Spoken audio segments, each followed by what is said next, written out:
There we go. Cortisol, adrenals, reverse T3, all of those things that get in the way of conversion, we are going to be talking about today. So I brought you guys a very special guest who is just so knowledgeable about all that science geeky stuff with the thyroid. So all of my science nerds out there, you're going to want to listen. Even if you're not a science nerd, still listen. We're going to break it down in layman's terms. You're totally going to understand it. So my guest today is Marek Doyle. Let me tell you a little bit about him, and then I'll let him jump in and tell you his story. So Marek is a functional nutritional therapist who has spent the last 16 years building a model of personalized nutrition based on the data. See, this is where my science people come in. Data of over 3,000 individual outcomes, 11,000 test results, and extensive use of scientific literature. Based in London, he offers one-to-one consultations for clients as well as training for practitioners, which a lot of practitioners need, Marek. He holds an MSc in personalized nutrition, and he's just a wealth of knowledge. Marek and I went back and forth via email a few months ago when we were booking this podcast for him to come on as my guest. And I was just blown away at his knowledge. So, Marek, let me ask you, how did you come into this space? You know, we all have a story of how we got here. So how did you come into doing what you're doing now? Well, it won't come as a huge surprise that what really got me going deep in these areas and the various different pathways of the human metabolism was, of course, trying to solve what was going on with myself. Yep. At which point on, suddenly here was a platform and a lens with which to view things, and I couldn't help but do what we all do and start spotting these different patterns that I'm seeing in a lot of the people that I'm working with. Of course, what really then brought things down the pathway that I now find myself many years down is that question of, okay, well, here was a pattern which suddenly I'm spotting usual flags, and I'm seeing great results in some of those people, but not all. And that was, of course, the burning question. And many years later, I'm very comfortable with that substratification of the people we're working with, building that relationship between the various organ systems that allows us to efficiently identify, okay, what obstacles are stopping these individuals from responding to the things they should be responding to, and what should we then be doing with them once we've removed those obstacles. Now, were you just looking at thyroid, or are you talking all conditions, all different health conditions? I'm talking all, yeah. So I remember an era which was the late noughties where a lot of times I would be billed for articles because, of course, we didn't really do podcasts then. Right. And as an adrenal specialist, which I always had some misgivings over because I felt there was a bit more to it. But it was the adrenals that very much seemed to provide such powerful leverage in changing the course. Not always taking people to the finish line, Right. but certainly stabilizing the system to such an extent that not only did we see some measurable and obvious changes in the early stages, but now there was an entirely different platform upon which we could start making further changes and getting rewarded for them, something that many people had struggled with for years upon years of searching.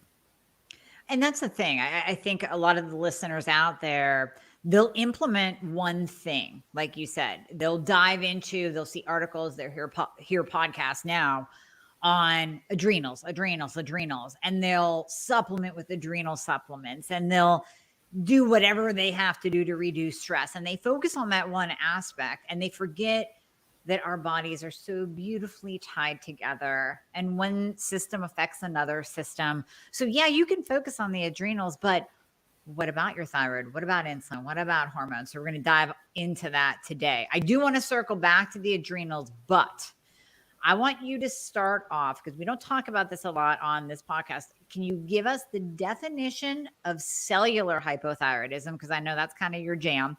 So give us the definition of cellular hypothyroidism, and how can we figure that out? Like how common is it? And what about the standard labs? What do we look for to pick that up? So I'm going to let you take over there. Okay, great. Well, I'm glad you mentioned labs, because that's a really important factor in defining this condition of cellular hypothyroidism.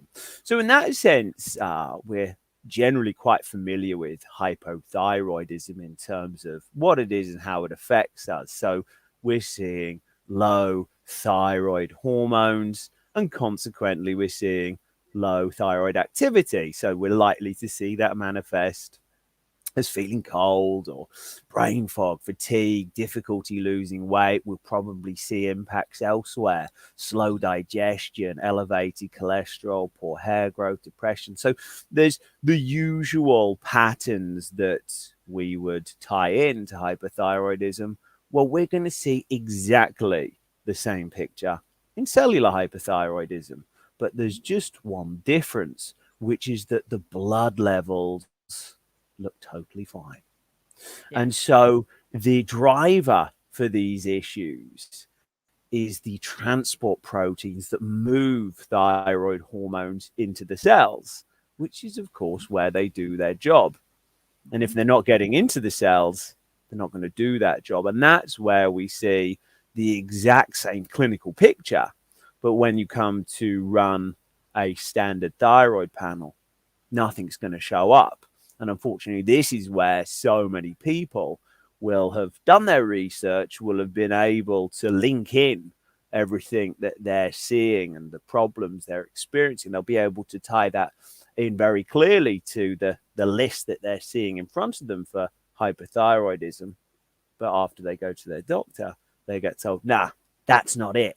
And then they're left with, no answers. And unfortunately, due to the lack of thyroid activity and the lack of resources at cellular level, they're not going to have a fair chance of responding to all of the dozens of other protocols they then go on to try on this long and unnecessary journey. So let me ask you, when you're talking about it's not showing on the labs, are you talking about a full thyroid panel? Are you even saying that the free T3, which, as you know, most doctors don't test, when you go in and ask for a full thyroid panel, you're lucky if you get TSH and free T4.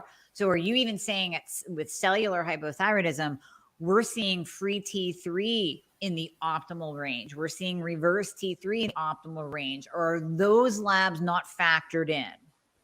So exactly that. We can still see T3 in a decent-ish place. I don't tend to see it in a great place. Right. Not optimal, but what's really interesting about the cellular hypothyroidism is that we're actually likely to see the blood levels artificially increase because these hormones can't get into cells. Mm-hmm. So in these scenarios, this is where there's still value to getting a full panel and to be able to cast our eye upon the various stages of thyroid conversion. There's still definitely value in seeing, well, what's reverse T3 telling us? What's the body trying to do? Mm-hmm. But of course, if we've got dysfunctional transporters, we need to take that into account and recognize that we're probably going to see artificially raised levels. And certainly what we're seeing in the bloodstream does not reflect what's going on in the cell. And that's the issue when we treat the test and not the patient. Absolutely. Oh, I love that. I love that because I say that all the time. We have to ask those 4 important words. How do you feel?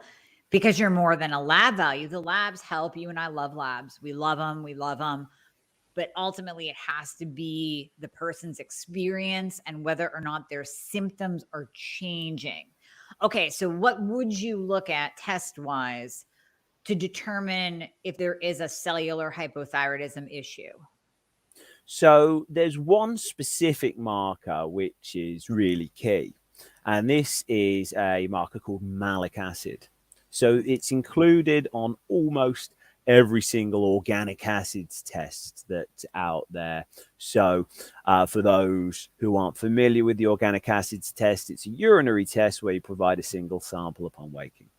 And then it goes to the lab and they'll look for around about 75 different markers, which would include markers related to neurotransmitters, to detoxification, but also to the state of the microbiome, also to responses to different food chemicals, B vitamins, minerals, mitochondrial function. So we get a really good snapshot of a lot of different key zones across the body. It gives us the ability to quickly hone in on what is an issue, what's not an issue, what might be an issue.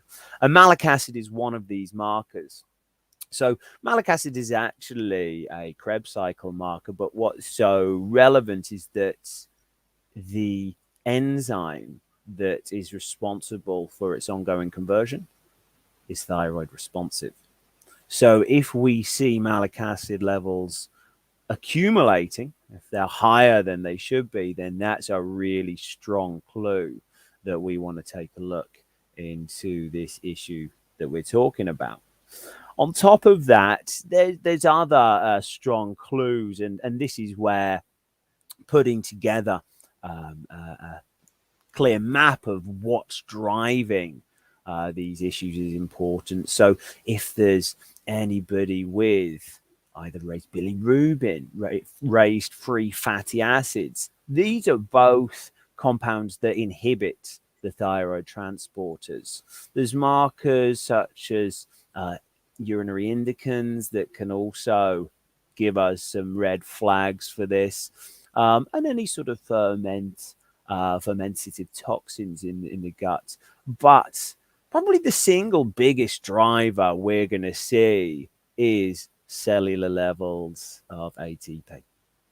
These thyroid transport proteins, for good reason, are rate limited by the availability of ATP, which again is another great example of evolution doing what it does best. It's an exquisite control mechanism because thyroid hormones, what do? They stimulate energy intensive activity in the cell. Mm-hmm.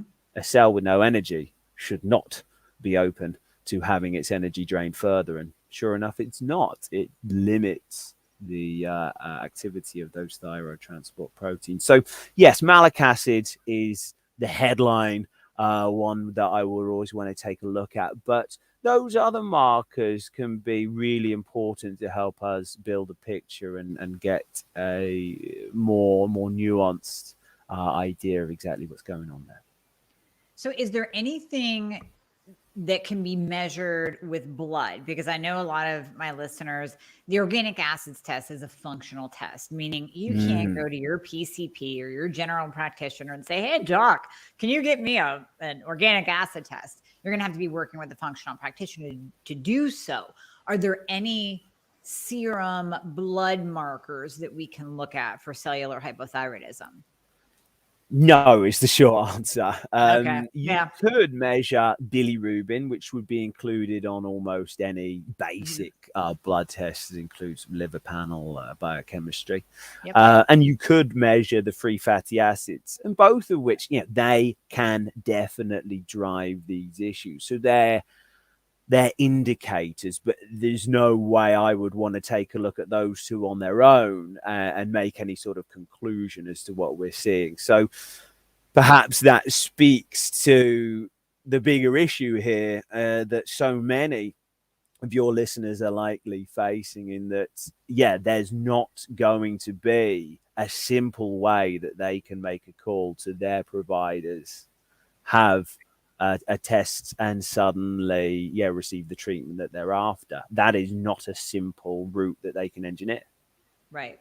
I totally agree. So the classic presentation, before we move on to cortisol, the classic presentation of cellular hypothyroidism, and I have seen this, is the person still experiencing symptoms, labs, even free T3 looking pretty over here. I always say if you withhold your thyroid medication for 18 to 24 hours, if it contains T3, withhold that test. And then I want that free T3 to be, like 3.5 or even above, because some people have an optimal range that's above the normal standard lab value range. They might actually get flagged high, but that's their optimal.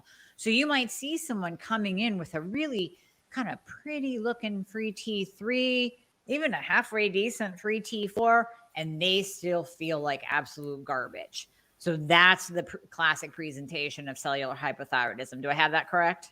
Absolutely. And yes, that's exactly what we see on this side of the pond.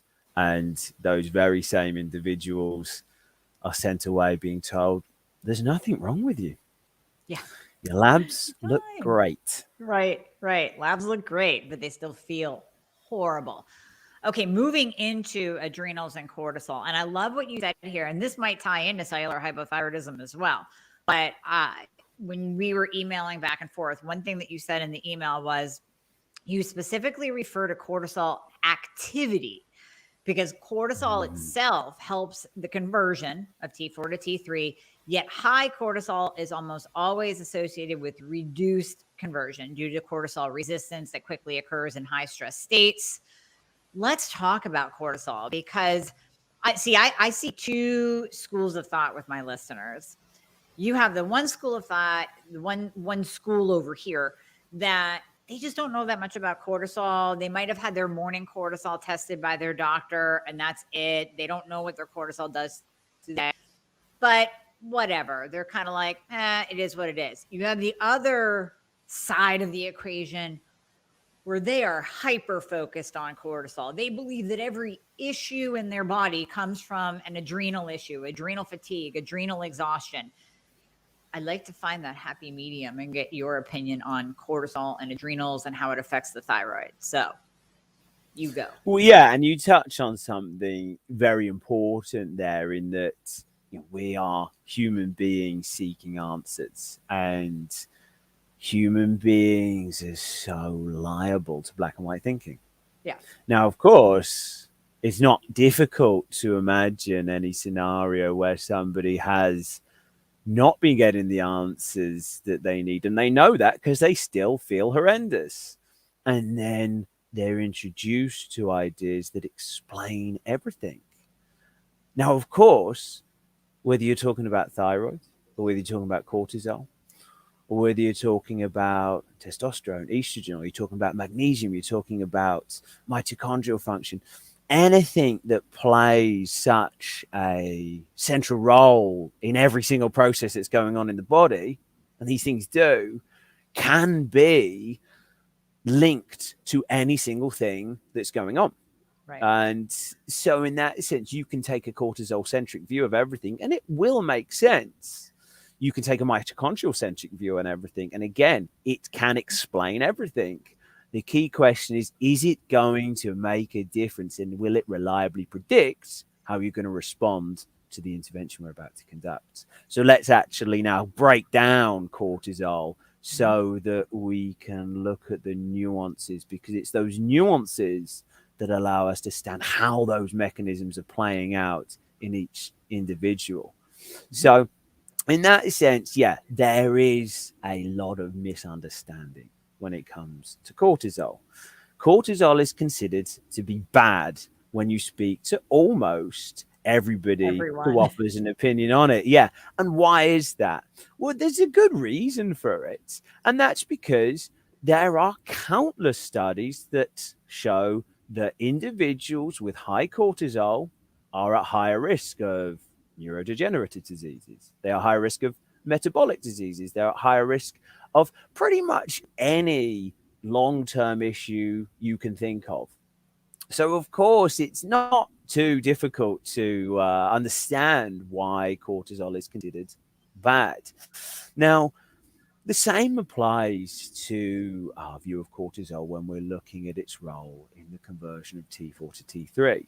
There is studies that show if you place animals in a stressful environment, or even humans for that matter, those with the higher cortisol response from these sustained procedures, they're the ones that show lower conversion from T4 to T3.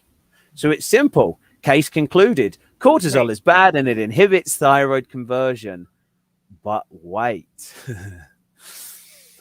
There's also studies that do adrenalectomies, that remove the adrenal glands. We've also got the nearest human equivalent studies of humans with Addison's disease. They too show lower conversion between T4 and T3. So what is it? If high cortisol is associated with low conversion, and so too is a low cortisol, well, this is where we need to understand the role of cortisol receptors. Cortisol delivers its activity once cortisol binds with the receptor, which then initiates a cascade of events in the cell, and that's what we're interested in. Now, the problem is that whenever cortisol levels are sustained for a long period of time, there are downregulations at the cortisol receptor. And it's a very sensible protective mechanism, but it can also be enhanced if we've got ongoing stress plus the ingress of bacterial byproducts that move from our gut into our bloodstream. These are the endotoxins, aka the lipopolysaccharides. In those instances, we're going to see a much more pronounced downregulation of the receptors. Now, this is very common in a wide range of metabolic conditions. Chronic fatigue especially is very well classified and characterized with having these issues. Now, why am I laboring this point? Because for a lot of people, they can look at what they're experiencing and they can very much tie that in with the classic symptoms of low adrenal output. They can do adrenal stress profiles and see, well, actually, my cortisol isn't that low and I don't want to boost it because then that's going to inhibit my thyroid conversion. Now, if you were to take a pharmaceutical option, corticosteroids, and that's something you would absolutely expect. Long-term cortisol exposure at the receptors downregulates them. But I'm laboring this because we have options such as licorice root, which increases availability of cortisol inside the cell. Different mechanism. We've got things like Korean ginseng, which has most of its effects are manifested by what it's doing at cortisol receptors, resensitizing those receptors. There may also be a role for phosphatidylserine. But in any case, these are items that are very important in a functional approach to not only harnessing the important role of cortisol in the body. And let's not forget, as much as we call it the stress hormone, it's so much better described as the hormone that helps us cope with stress and is released while we're under stress to keep us stable and resilient, to control undue inflammation and to maintain conditions at the mitochondria so that they can keep on doing the job they're meant to do while you're under stress. That's a longer title, I acknowledge, but it's a much more accurate way of looking at cortisol. I love that. Thank you very much. I do too, because it's such an important to distinguish the difference between what it's actually doing. It's an ambulatory hormone. And there can be some negatives when it's high for a long time. Definitely, we don't want there to be scenarios that call for it. But, as per ambulances at the scene of car accidents, of course, they're always at the accidents. They're there because they're needed. And cortisol is needed when we're under stress. So if you're mega stressed, but you're only producing normal levels of cortisol, that's a problem. And not only that, there's often going to be a much less cortisol activity than the blood results or the saliva results may actually suggest, because they can't tell us how effective the cortisol receptors are at that particular moment in time. And so, yeah, I labor the point because so many people avoid any steps to support cortisol activity on the basis that cortisol is bad for thyroid conversion, whereas actually low cortisol activity, which can be caused by having poor cortisol availability or through having too high a cortisol for too long, Right. resulting in that downregulation of the receptors. That's what's doing it. And that's why cortisol is associated with poor thyroid activity, but it doesn't in itself cause it. Well, ultimately, we need, just like you said, we need cortisol even for T3 to have its action on the cell. So we need it. We don't want to get rid of cortisol. And also, kind of what you were alluding to is cortisol is demonized. Everybody thinks cortisol is bad, bad, bad, and we need to suppress it. When in fact, certain individuals need to just support it and raise it, and not necessarily through the use of corticosteroids, although there are some cases such as Addison's or Cushing's or where the cortisol, your adrenals have just shit the bed. Like they're not working anymore. We need to do something pharmaceutical, but that's very, very, very rare. Now, let me ask you, Marek, what test do you like to use? Because here in the US, I tend to rely on salivary cortisol because our doctors here, if they do blood cortisol, it's just the morning. You're not going to get somebody to go to the lab 4 times in a day to get that cortisol pattern. So what do you like to use? Yeah, I've always liked the salivary profiles. Okay. They're convenient and they'll give us a decent idea of what's going on, but also that rhythm. So there's some information embedded into that, not just from what are the net levels, but also, what's the rhythm? How is that cortisol to DHEA ratio? So, yeah, that can give us a lot of clues. As I said, there's always that one additional question it can never answer, which is common for so many tests, and it speaks to the need for context in all these circumstances. And that is, what is the sensitivity of the receptors? But yeah, it's a really useful test to give us a more complete picture of what's going on there. And the Dutch panel offers very similar insights, albeit using urinary markers. But we're offering a very, very similar picture overall. Okay. So you're good. You're good with the salivary. That's good because that's really definitely salivary definitely. Dutch. Yep. It's the only practical measure that's been around throughout the whole time I'm doing this, because as you say, it would be totally valid to do 4 cortisol draws using blood tests over the course of a day, but how practical is that? Who's going to return 4 times or spend an entire day when instead they could just provide a saliva sample? Exactly. So I'm going to ask you something that we haven't talked about, so I'm totally going to put you on the spot here, but I'm just curious as to what your thoughts are. You had mentioned licorice, you had mentioned phosphatidylserine as supplements to address, I won't say treat, I'll say address cortisol function, adrenal function. I have always learned from adrenal experts that ashwagandha is more for men and phosphatidylserine is more for women. What do you like to use? Where do you see ashwagandha playing a role? Does it raise cortisol? Does it balance cortisol? Is it more for men versus women? What are your thoughts on that? So yeah, ashwagandha is a really interesting one because, of course, it does come under the umbrella of that classic term, the adaptogens. Yeah. And what's interesting about ashwagandha is that some of the effects that it has is really quite interesting. It's really not what we're led to believe. We're led to believe that ashwagandha boosts cortisol if it's low and reduces it if it's high. Yep. And there are plenty of situations where that can indeed be the outcome. So a lot of its effects actually are very central. And in that regard, it can reduce the production of nitric oxide. Too much nitric oxide in the wrong places can actually result in excessive glutamate signaling and agitation.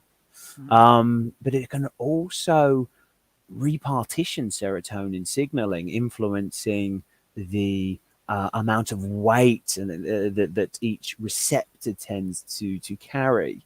We're talking more there about the 1A receptor and the serotonin receptor 2. The difference being that they have a big impact on the activation of the HPA axis, hypothalamic pituitary adrenal axis. And ashwagandha can even has been shown to enhance the binding of benzodiazepines at the GABA receptors to calm the overall state. It has anti-inflammatory effects. So there's a lot of effects there, most of which I must say are quite subtle. So if I was to work with somebody who is in something of a state, they are feeling pretty horrendous, ashwagandha would definitely not be one of my go-tos. Now, if somebody is halfway down the line, or somebody is feeling okay, but they've been under par for a while, they're finding that they're a bit overreactive, a little bit, just starting to flirt with that wired, tired but wired feeling. That's the sort of situation I would look at ashwagandha. I certainly haven't ever seen in any of the audits I've done on my frontline results, I've never seen any results that would call for a male-female split in the use of ashwagandha. So too for phosphatidylserine.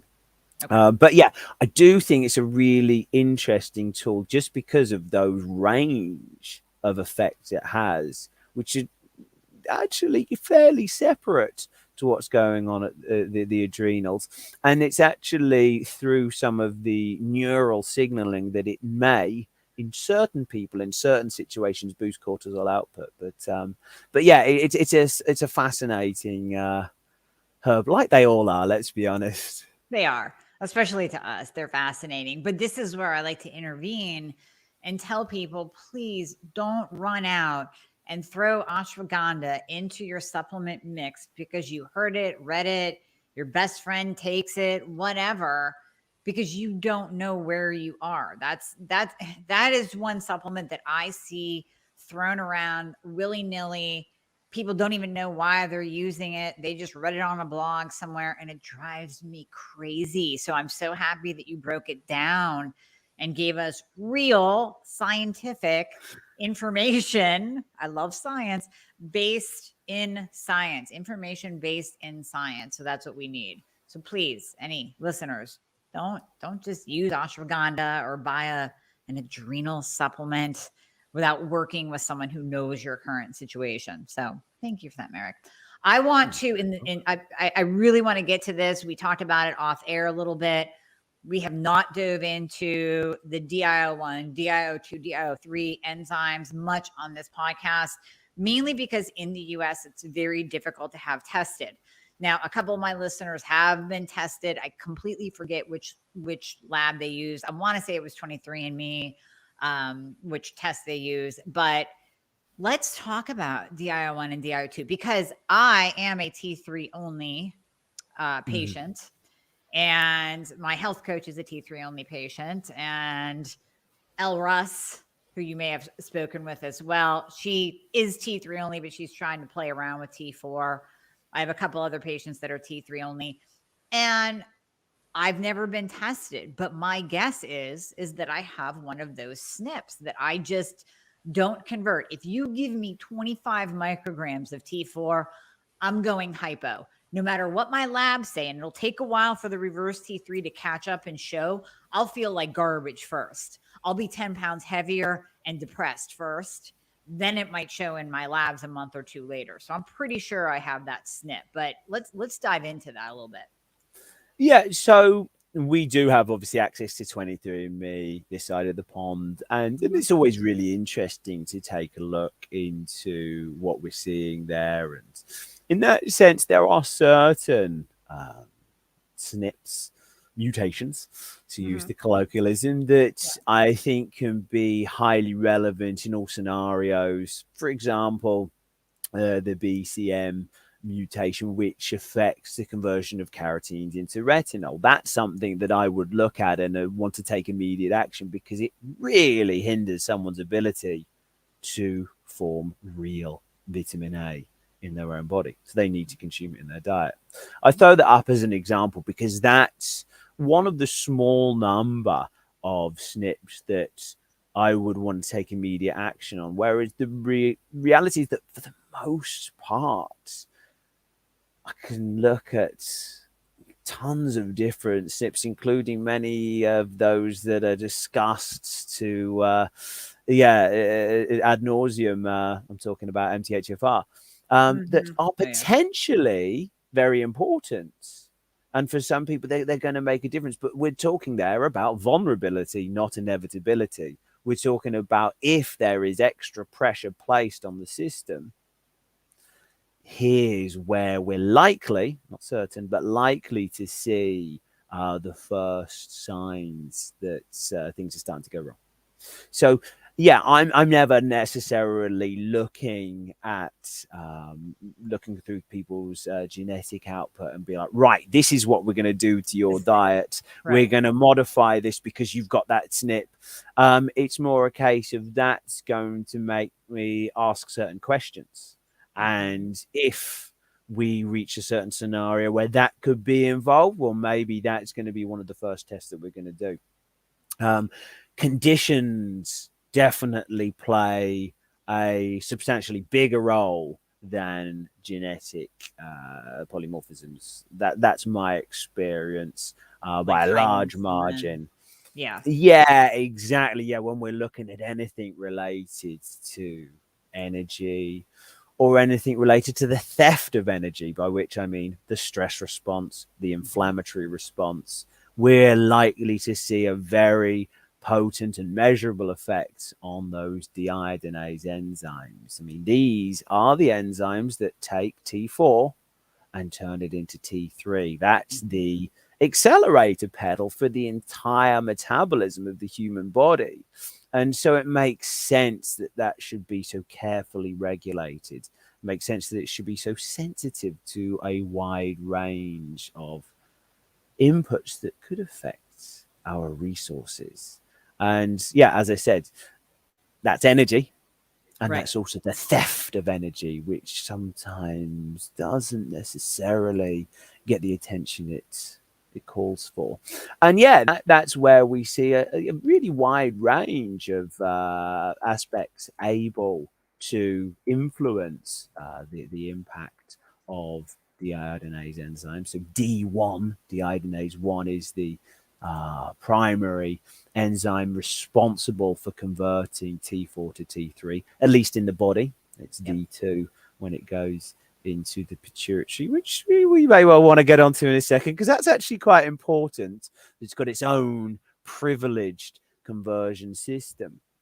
But yeah, there's a lot of factors, whether it's copper or iron status, or zinc or selenium, calorific intake, intense exercise, inflammation's a big one. You mentioned the other one, insulin, also leptin resistance, testosterone is another interesting one. So yeah, toxic metals can play a role there, oxidative stress and the whole redox state. So we've got plenty of ways that we can see how these enzymes can be affected. And then, of course, you've got a secondary check and balance, which comes in the form of D3, deiodinase 3, which is more a lack of oxygen, lack of resources, break that will now steal that T4 and turn it into reverse T3, which happens to block the activity of T3, the active thyroid hormone. Well, what's interesting is I always say that T4 to T3 conversion is not easy. And in conventional medicine, you go in, oh, you have a thyroid problem. Here's a pill. Here's some Synthroid. Here's some Levo. Here's T4. And there are so many T4 to T3 conversion. To me, I use the analogy, it's like running a marathon with multiple hurdles in it, or like doing a Tough Mudder, right? Or a Beast on the Bay. There's so much to it. And there are so many things, just like you stated, there are so many factors that can get in the way of T4 to T3 conversion. And you listed so many of them. And then on top of that, we have the genetic mutation. You're right. That's a much better word than SNP, because people don't know what SNP is. Genetic mutation. So when we're talking genetics, and you had mentioned this as well, I think it's fair to repeat it. When we're talking genetics, and let's say you do a 23andMe, or you go wherever you want to go, Ancestry, all the different genetic testing sites out there, it's not your fate. So just because you get back a marker that says this is off or that's off, even if you have that DIO1, DIO2 mutation, it doesn't necessarily mean, oh, that's it, you're T3 only forever, you're never, ever, ever going to convert. No, what it does is it tells us, hey, there's an issue here with conversion. Maybe we want to look at all of the different factors and make sure we align the stars properly with those factors, making sure you're not insulin resistant, estrogen dominant, low testosterone. I love that you mentioned that. I love testosterone, low iron, and making sure that all of those factors are in perfect alignment. Then we can look and say, well, maybe we need to do T3 only in this situation, because the DIO enzymes are, they're not quite cutting it. They're not doing their job at converting. So I'm happy that you said all of that. I just kind of wanted to recap it because it was so good for our listeners. But thank you. Yeah, there's a lot going on there, and I think what's disappointing is the way most of these ideas are presented to the public at large, which is that your thyroid worked fine for 33 years, but now it's broken. So here's your medication, and we'll see you in 6 months to check your levels. Good luck. And and that disappointing idea that it's black and white, it was working, now it's broken. We're not going to explore that.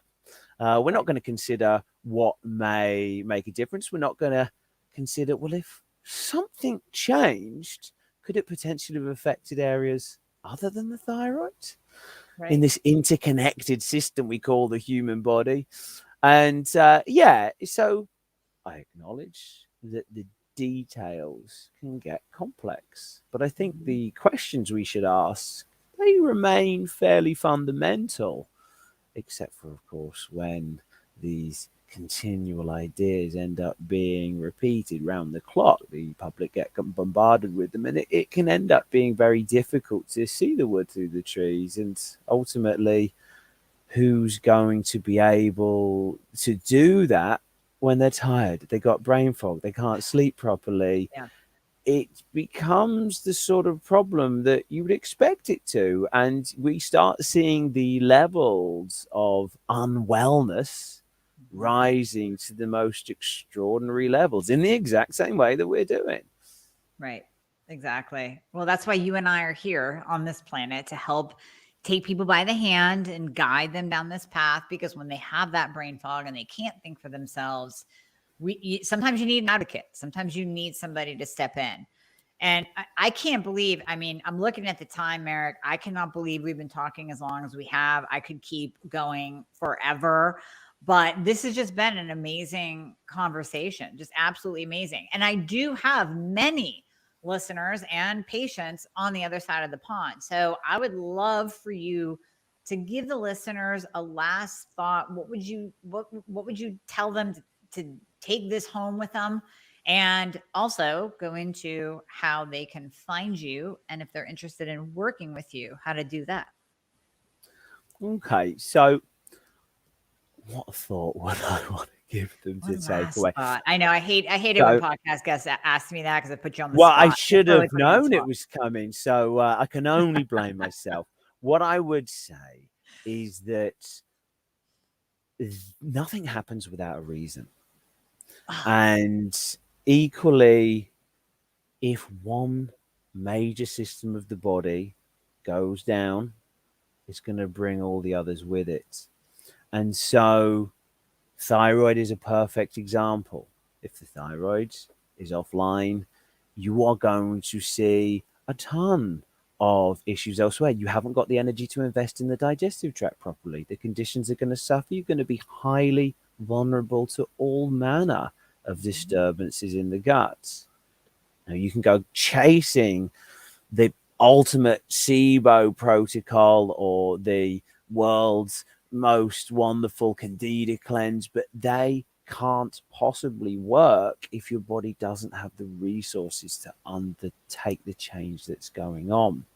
Equally, you may well find that liver detoxification just cannot function because that's hugely energy dependent. It's got very very strong amount of thyroid receptors to do that. So maybe you start accumulating toxic chemicals. Maybe that's heavy metals.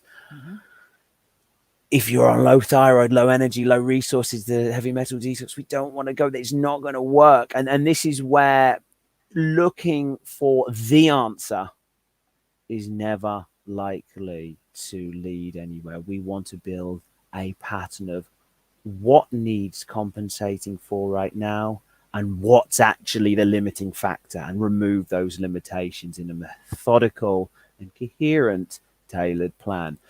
That was a longer answer than I had planned, but I hope that beautiful. is a I didn't even nice pay takeaway. you to say that. I did not pay him to say that. You say exactly what I say all the time, and I love you for it.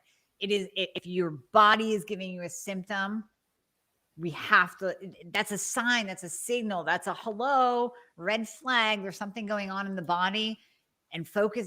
I love that you said doing a SIBO protocol is not gonna, that's it, because so many people do that. You said it perfectly. I'm so happy. Thank you. Thank you. Well, and I totally understand why people would, because here's a list of exactly what they're experiencing, and underneath is the instructions to solve all their problems, or at least it seems. And yes, I think SIBO is a great example, because there is this perception now, the awareness of what SIBO is and how it affects the body. It's a very strong perception that it's so difficult to get rid of.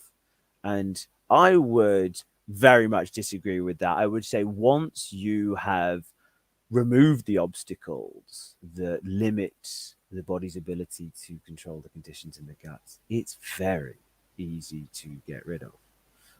But often you need to spend some time and some effort on actually clearing the way. And in that sense, SIBO can drive so many issues, but yet is often a bit of a symptom of further problems further upstream. So, a great example. Great example. And fixing your SIBO is not going to magically produce T3.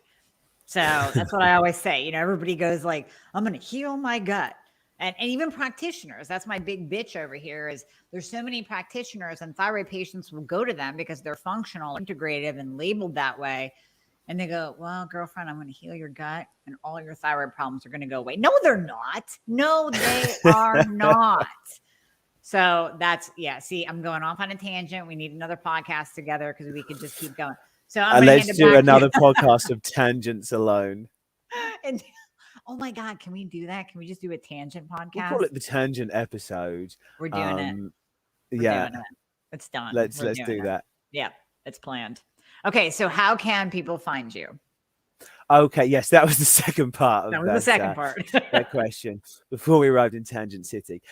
So you can go to my website, marekdoyle.com. So I've got a number of articles on there, which fortunately I agree with all the content you'll find in there. You can also find me on Instagram, Marek Doyle Nutrition. And anyone who's interested in my training program for practitioners and enthusiasts, that's marekdoyle.com/academy. There's a lot of practitioners here that need that. So I'm glad you have a training for practitioners. So, and we will put all of your information in the show notes, of course, as well.